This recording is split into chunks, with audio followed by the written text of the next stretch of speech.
Hey, everybody. I'm Keegan McCallum. I'm the head of machine learning infrastructure at a company called Luma AI. And the title of my talk is General Intelligence is Multimodal.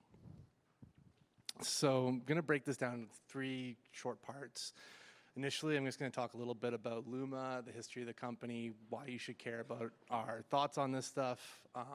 Then I'll dive a little bit more deeply into our philosophy about multimodal general intelligence, how we're trying to get there, and some of the recent research we've released. And I'll close out talking a little bit about the ML infrastructure that powers all this. So background. So who's Luma? Our mission is to build multimodal general intelligence that can generate, understand, and operate in the physical world.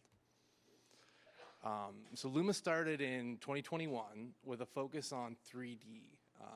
We launched two different product lines, Genie, which was a text to 3D model, typical kind of 3D modeling tool. There's also Capture, which is kind of cool, where we did video to 3D. You could, if you're familiar with NeRF or neural radiance fields, you could basically take like a 360 video of something and then you could explore it in 3D.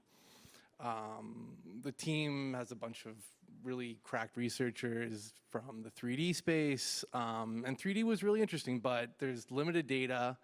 Some of the approaches were kind of fine-tuning image models to do the multi-view aspects of the 3D generation. And so when we were considering, what's next, 4D, a video model was something that was kind of a natural progression to look at. And, finally, 3D is a little bit less commercially viable than video. So the next phase was video models. So as these diffusion transformer-based video models, kind of like OpenAI Sora, but pre-Sora, began to emerge, the team had the insight that, video may be a way to kind of solve 3D, also world models and potentially even, general intelligence, or at the very least be kind of critical path to AGI. And then when the Sora demo dropped, the team made a really bold move to drop everything and put all our chips on training a video model to rival Sora and beat OpenAI to the punch. So we pivoted to video, and 4 months later we released Ray 1, our first video model, and there was an overwhelmingly positive response. We hit 1 million user signups in 4 days. Compare that to 5 days for ChatGPT, take that OpenAI. And our production, as the ML infrastructure guy, our production GPUs were absolutely on fire. There's a ton of hilarious war stories of us staying up night and day, taking the training cluster and figuring out how to run our inference stack on it. But we can maybe chat about that after the talk. So Dream Machine. So initially we launched this very basic UI to just let people play around with our model.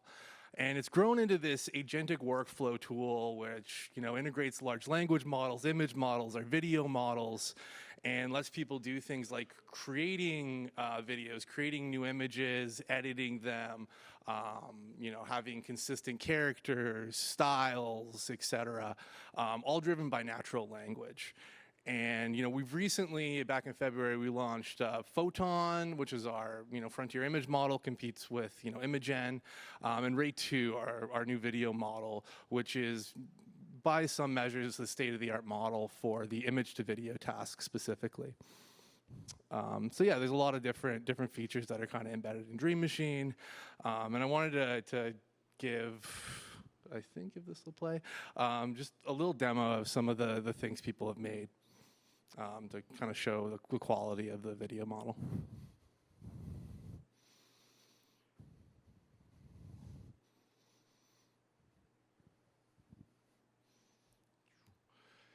And then here's a couple other kind of interesting use cases. One thing to point out is the example on the left, how the videos are very 3D consistent and kind of ties into that whole 3D story where now with just a video model we can generate things that we used to apply regular kind of 3D techniques to.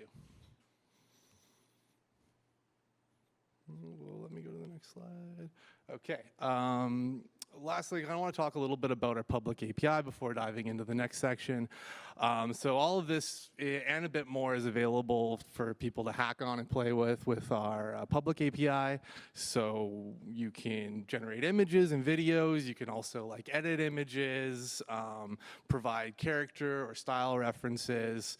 And with videos, we have this feature called keyframes where you can take, one or more images and use them to kind of guide the video.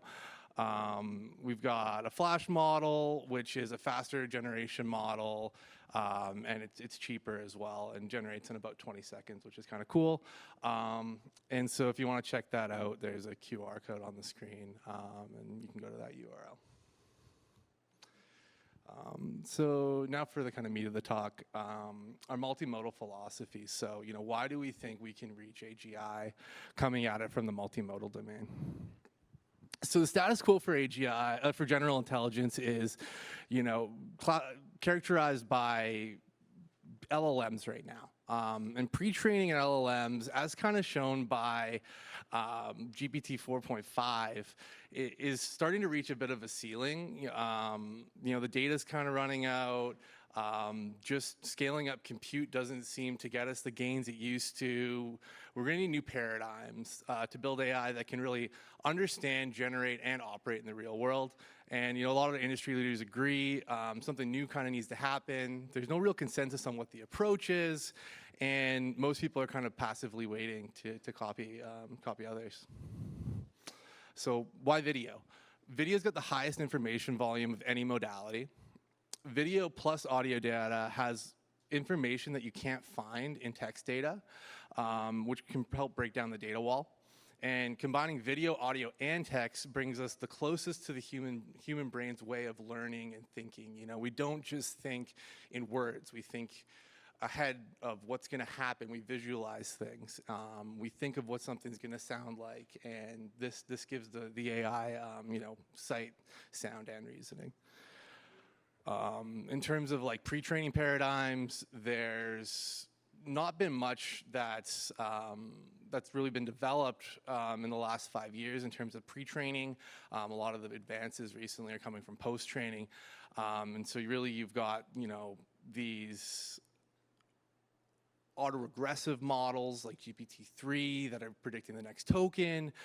You've got diffusion models like Midjourney, R models, a number of others like Flux, and they can do a decent job on the multimodal domain, but they aren't really suitable for building something like a multimodal, like chain of thought, or something that would allow for general intelligence. And so we're working on some new paradigms. For tokens, this gets a little bit technical, but for discrete tokens, autoregressive is kind of the way to go. For diffusion, you need continuous for continuous tokens, you need diffusion. And it takes a lot of time steps when you're doing diffusion to really get a good result. So we recently released a research paper called Inductive Moment Matching, which is kind of this hybrid. It has all the benefits of diffusion models, but also takes a lot less steps in order to do things at inference time, and also it converges faster at training time. So with diffusion, you can see, there's a single discrete token, and then, when you need to generate these continuous tokens, like for images or videos, you need a lot of passes through the model. But with inductive moment matching, you don't need as many. And for some use cases, a single pass through the model is enough to generate those continuous tokens. So this enables better pre-training methods for multimodals, and it paves the way for things like real-time interactive generations and, and beyond. The final part of the talk, and the part that's kind of the most in my wheelhouse, is the ML infrastructure. And so there's some unique infrastructure challenges with multimodal models compared to text. So in general, everything is just massive. The inputs and outputs are much bigger than text and a little bit harder to move around and pre-process and moderate. Generating videos in a reasonable amount of time requires this immense compute. Means you're doing multi-node inference, 8, 16, 24, maybe more H100s for a single video. And at that point, you don't want to leave those big workers sitting idle for even a second. That's wasting a ton of value. And the model architectures that we're working with here are novel, they're evolving rapidly, and there's no off-the-shelf solutions like VLLM or similar that we can just reach for. So what did we do to start? Well, we took Triton. It's kind of a classic inference server for models. And we hooked it up to a queue, and we ran it on a single H100. It was very slow. So we couldn't ship the naive version. Next, we had Torch Compile, which is kind of just becoming mature enough to use. We ended up actually shipping with a nightly build of PyTorch. So that kind of cut the time in half. And then we started hacking on Triton. We figured out how to do multi-GPU inference with it. To parallelize some things, we pulled in Flash Attention 3, which was kind of alpha stage at the time. But it worked, and we got down to like 90 seconds per generation, which is decent. And then we kind of considered, like, okay, like what if we could figure out how to, like, instead of on 3 GPUs, we could actually take 3 different nodes, hook things up. How do we do that with Triton? We twisted it and turned it and made it happen, but it was pretty ugly by the end. And we also had, just one model at the time, but, changing models, these are big models, they take a long time to compile, they take a long time to load the checkpoints up. So how are we gonna manage these when there's more than one model? So our solution is this internal framework we call Inferno. And the idea is programmable compute units. So, similar to like tools like Ray, Spark, Modal, you can pretty much just write code, ask for a certain number of GPUs for it to run on, and submit it. We use vanilla PyTorch to build everything from the ground up. That lets us do things like run on any chip hardware that PyTorch supports. PyTorch is kind of like a lowest common denominator that most of the chip manufacturers will make sure works well. Higher level frameworks, good luck. And it's also very GPU and locality aware compared to systems like Ray. You're able to really control where the actual individual pieces of work happen. You can keep things local, you can send them back into the kind of larger cluster. You can do CPU work alongside GPU work.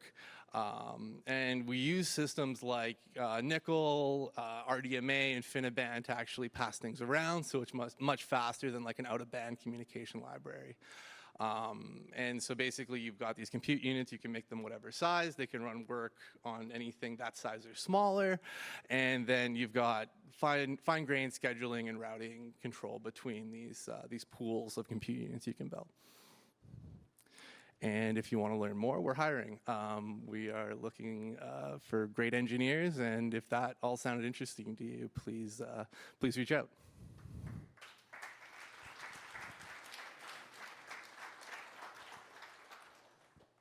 Sweet, yeah, questions?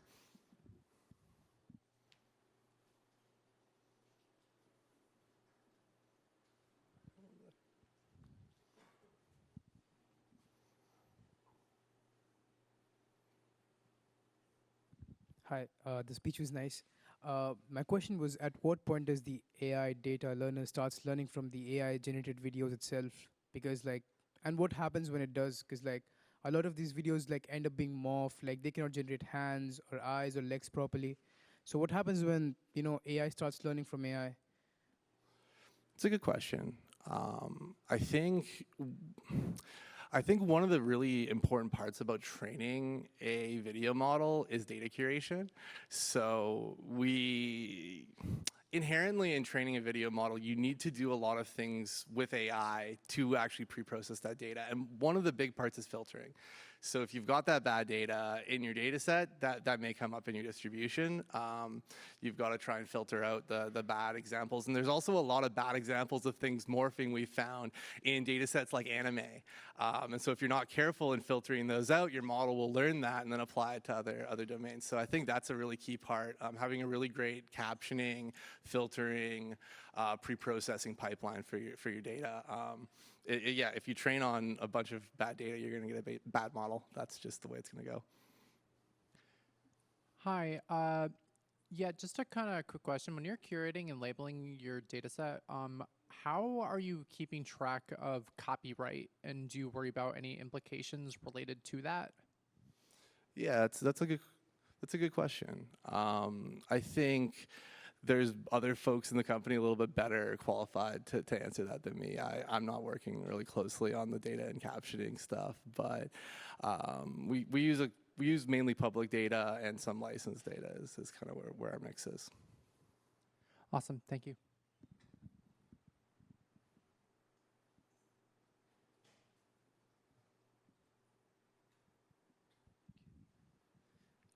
I'm just curious when you think we'll get to a stage where you can have a consistent character or place that seems to be really holding or just being very difficult to establish, right? Like if you're trying to say this character is going through all these different scenes, they'll end up looking different and, you know, human eyes recognize that. So I wonder, I know this is a little off topic from what you were saying, but when we might expect to get there where we can say something and it'll remember the consistency throughout. Yeah, I'm trying to figure out the right way to word this. There are techniques that can work quite well for this. There are ones that we're currently exploring, and I think probably within this year you'll start to see models doing this.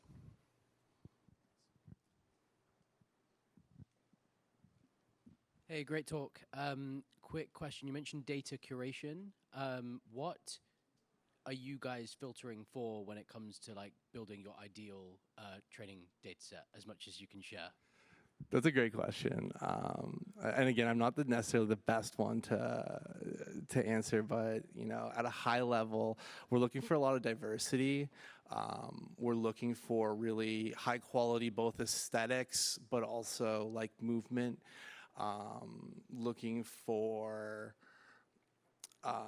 different parts of clips or scenes that would be interesting, that people may want to replicate. Like, so if you can imagine, there's like, say, we recently released our camera control features for Ray 2. And there's some interesting camera motions like bolt cam that people would be interested in, but isn't like super abundant in regular, just raw training data. So we're looking to try and pull out those kind of things as well. Yeah, I mean, different styles like Studio Ghibli or whatever else, right? Like all that kind of stuff. So there's an immense amount of data to try and filter through, and those are some of the kinds of things you wanna get.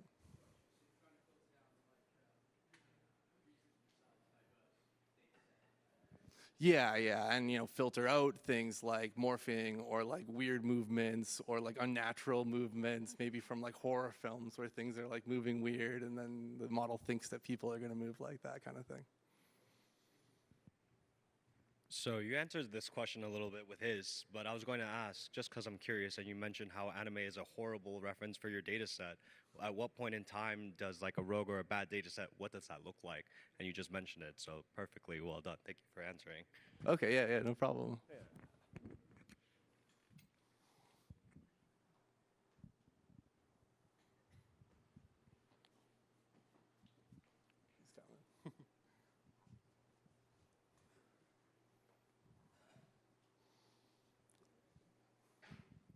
Awesome talk. Curious if multimodal models have different infrastructure requirements than LLMs, if the data centers we're building right now are set up the right way to scale those, or if you'd want something different from what's being built as far as networking or parallelism. I think one really big thing that's important is the networking stack. So having RDMA or InfiniBand, that's something we found because you're using like these multi-node inference stacks. That's really important, I think. Reliability is something we really take seriously because, you know, say you've got three nodes to generate one video. If one GPU on one node, so one of the 24 dies or gets an ECC error, that takes out all 24. So having, you know, a very high bar for reliability in the data centers, which is not typically what I see in the GPU providers that are out there, that's another really important one. And also, yeah, just general network bandwidth can sometimes be an issue, like saturating like the 100 gigabits when you're trying to move videos in and out of a cluster. At the very least, one of our providers, we actually took down their networking stack for all their other customers, and they had to build us one bespoke just for us. So that's something to be aware of for the data center folks too. Epic.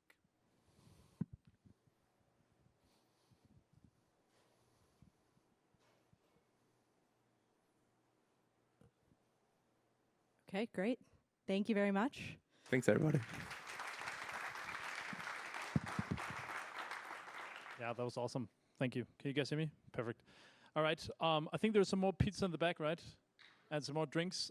So we have this until 8:30, 1 more hour. So please hang around, chit chat, network, have some pizza. We have a few people from Encore around here. So if you have any questions for us, yeah, don't be shy. Thank you so much.